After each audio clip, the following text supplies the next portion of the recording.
बिस्मिल्लाहिर्रहमानिर्रहीम। तो इस वीडियो में हम देखेंगे जो डाटा कलेक्टर की जो सेटिंग है ना, वो क्या चीज़ है। तो ये डाटा कलेक्टर के अंदर जो सॉफ्टवेयर है ना, ये उसकी मेन स्क्रीन है। ठीक है, ये आपके पास विंडो का नज़र आ रहा है आपको साइन। इसकी पेंसिल किधर है, पेंसिल निकालो।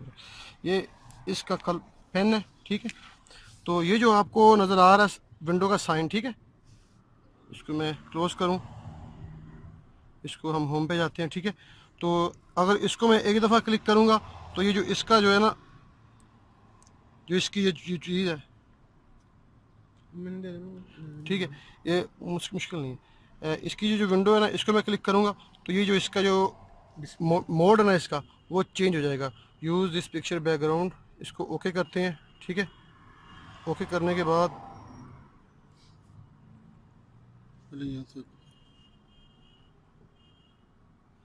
ठीक है, तो ये कुछ सेटिंग में एडजस्टिंग में टाइम लगेगा। ये ठीक है, अभी असल में ये जो चीज़ है ना, ये चीज़ समझने वाली है।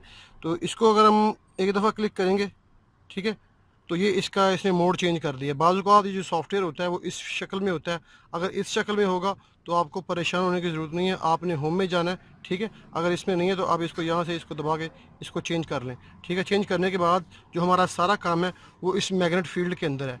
जैसे ही हम इसको ओपन करेंगे, इसको मैंने अभी रिसीवर के साथ अटैच नहीं किया, आपको बताने के लिए कर रहा हूँ कि मैं ये जो सॉफ्टवेयर है मैग्नेट फील्ड का, इसी के अंदर हमने बेस को कनेक्ट करना है, रिसीवर को कनेक्ट करना है और अपना सर्वे, टोपो सर्वे, स्टे काउंट, जो भी काम करना है इसी सॉफ्टवेयर के अंदर रख करना है।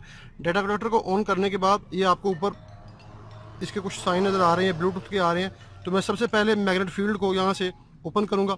ठीक है, जैसे ही मैग्नेट फील्ड को मैंने क्लिक किया तो ये कुछ थोड़ा सा टाइम लेगा ओपन होने में। ठीक है, तो ये इसकी ऑपरेटिंग सिस्टम है, ये इसकी अपनी टाइमिंग होती है। ये मे बी 2 से 4 से 5 मिनट के अंदर या इससे भी कम 10-15 सेकंड में ये सॉफ्टवेयर मुकम्मल ओपन होगा। तो जैसे ही ये ओपन होगा तो उसके बाद हम देखेंगे हमने क्या करना है। ये देखें, ये आपको एक लाल सी कलर की लाइट नज़र आ रही है। तो जैसे ये कंप्लीट होगी तो ये पूरा सॉफ्टवेयर जो है ना मैग्नेट फील्ड का, जो इसके डाटा कलेक्टर के जो अंदर है इंस्टॉल हुआ है, वो खुद ब खुद ऑटोमेटिकली ओपन हो जाएगा। तो ये देखें, ये ओपन होने के बाद ये ऊपर डेट शो हो रही है। ठीक है, तो यही चीज़ें हम आपको दिखाते हैं। ठीक है, जैसे ही हम तो रिकॉर्डिंग कर रहा हूँ, जैसे ही ये सॉफ्टवेयर ओपन होगा तो ये बाय डिफ़ॉल्ट ऑटोमेटिकली ये जो देखें सिलेक्ट रूवर एंड रिसीवर, ठीक है, तो इसमें कुछ चीज़ें उन्होंने सेव की हुई हैं। ठीक है, ये बेस 76 पोजीशन। ठीक है, तो मैं अभी इनको कुछ भी नहीं करता, मैं इसको डिस्कनेक्ट करूँगा, मैं सिंपल इसमें वापस जाता हूँ। तो बेस या रिसीवर को सिलेक्ट करने से पहले, सही रिकॉर्डिंग हो रही है ना, इसकी कुछ सेटिंग करनी होती है। वो सेटिंग हम सबसे पहले देखते हैं। ये देखें, ये सबसे ऊपर है एम, ये मैग्नेट फील्ड का सिंबल है। इसको आप क्लिक करेंगे तो इसकी अपनी कुछ डिटेल्स वगैरह होती हैं। ठीक है, वो हम बाद में देखेंगे। तो उसके बाद ये जॉब है, ये कॉन्फ़िगरेशन है, ये एक्सचेंज है, ये चैट है। हमने क्या करना है कि जब आपने कोई काम नया स्टार्ट करना होता है ना, तो नया काम स्टार्ट करने से पहले आपको अपने प्रोजेक्ट के मतलब कुछ इन्फॉर्मेशन रिक्वायर होती है। नंबर 1 कि आपके पास आपने किस डेटम पे काम करना है, आपके पास जो कोऑर्डिनेट सिस्टम है वो कौन सा है। तो ये सारी चीज़ें आपको मद्देनज़र रखनी पड़ेंगी। सबसे पहले हम एक नई जॉब क्रिएट करेंगे। ठीक है, और उस जॉब के मतलब मैं आपको बताऊंगा कि वो कैसे करना है। तो जॉब क्रिएट करने के लिए सबसे पहले ये आपको जॉब का टैब नज़र आ रहा है, इसको आप क्लिक करेंगे। ठीक है, इसमें कुछ डिफरेंट टाइप्स खुले हैं, new job, open job, delete job, job in few. ठीक है, न्यू जॉब से मुराद कोई नई जॉब खोलनी है। ओपन जॉब, कोई जॉब पहले खुली हुई है, वो कोई काम आपने किया हुआ है तो उसको अगर आपने खोलना है। अगर आप ओपन जॉब करेंगे तो इसमें काफ़ी सारी जॉब्स पहले होंगी जो हमने काम किया हुआ है। तो मैं इनकी डिटेल में नहीं जाऊँगा। ये साकिब चेक, ये चेक साकिब चेक, ये पता नहीं क्या क्या काम हुआ है। तो हम एक नई जॉब बनाएंगे। तो नई जॉब बनाने के लिए मैं न्यू जॉब को खोलूँगा। ठीक है, न्यू जॉब ये बता रहा है, इसका जो प्रीसेट है पार्ट 1 to 26, ये इसका नाम है। आप कोई भी नाम इसमें रख सकते हैं, ये कोई ज़रूरी नहीं है। ठीक है, ये इसका कीपैड है और ये भी नीचे, इसका भी नीचे भी कीपैड है। अगर आपने यहाँ से इसको यूज़ करना तो यहाँ से कर लें, अगर यहाँ से करना है तो यहाँ से कर लें, ये कोई इतना बड़ा इशू नहीं है। ये क्रॉस का निशान नज़र आ रहा है, ये इस वक्त सिलेक्ट है, मैं इसको ऐसे करूँगा तो ये सारा का सारा डिलीट हो जाएगा। ठीक है, ये फिर दोबारा वापस उसी पर चला गया। तो जॉब का यहाँ पर आप नाम देंगे।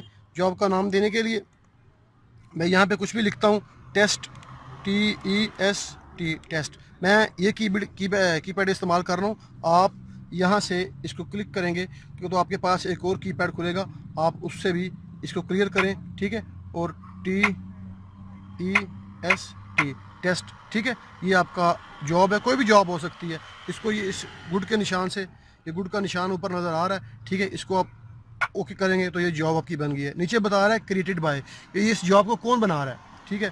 तो जो ऑपरेटर इसको यूज़ करेगा, मुदस्सर, वसीम, शब्बीर, जमील, जो भी होगा वो अपना नाम भी लिख सकता है। उसके नीचे है कमेंट्स। कमेंट्स से मुराद कोई ऐसी चीज़, कोई ऐसी डिस्क्रिप्शन आप देना चाहें जॉब के मतलब, जो आपने काम किया हो, जैसे मिसाल के तौर पे topo survey with pipeline, topo survey with road, कोई भी कमेंट्स। ये इतने ज़रूरी नहीं है, लेकिन आपको बताने की मैं बात बताने के लिए कर रहा हूँ। और उसके बाद है ब्राउज़, ठीक है। ब्राउज़ से मुराद कुछ ऐसी सेटिंग्स होती हैं प्रोजेक्शन की जो इसके अंदर सेव होती हैं, वो हम इंपोर्ट करते हैं, लेकिन हम खुद वो इंपोर्ट नहीं करेंगे। हम अपनी एक नई जॉब बना रहे हैं और उस जॉब में कौन सा हमने काम करना है वो हम देखेंगे। जो इसके अंदर की जॉब है उनको हम नहीं छेड़ेंगे। तो जॉब बन गई है, नॉम इधर मैं कोई भी देता हूँ। आपका नाम क्या है? कासिम। कासिम। तो मैं यहाँ पे लिखता हूँ जी, कासिम ने ये जॉब की है, QASEM, कासिम, ठीक है। सॉरी, कासिम लिखना था, KASSEM, कासिम, ठीक है। इसको मैं ओके करता हूँ। क्रिएटेड बाय, यानी कहाँ जो भी ये हमारा रोड का काम था, ये कोई भी हमने कोड दे दिया, ओके, कोई भी चीज़ है, ये इसकी कमेंट्स हो गए हैं। तो मैं इसको नेक्स्ट करता हूँ। नेक्स्ट करने के बाद वो GPS की कॉन्फ़िगरेशन पूछ रहा है कि आपने कोई कॉन्फ़िगरेशन कुछ करना है। कॉन्फ़िगरेशन से मुराद कि RT के आप इसमें एडिट करेंगे तो ये काफ़ी सारी आपको सेटिंग्स मिलेंगी, ठीक है। इन सेटिंग का मतलब क्या है? ये सेटिंग ही असल में मेन चीज़ है। अगर आपने बिलफर्ज काम करना है इंटरनल रेडियो के साथ, तो आपको यहाँ पे RTK करना पड़ेगा, ठीक है। अगर आपने कुछ और काम करना है network RTK, real time DG, network DG, PP static, ये जो असल में जो मेजर दो चीज़ें हैं ना, वो यही हैं, RTK और PP स्टैटिक। RTK का मतलब क्या है? RTK का मतलब ये है कि आपने जो इसका इंटरनल रेडियो है ना, जो इसका GPS का, उसके साथ काम करना है, ठीक है। अगर आपने इंटरनल एक्सटर्नल रेडियो के साथ काम करना है तो उसकी सेटिंग कुछ अलग होंगी।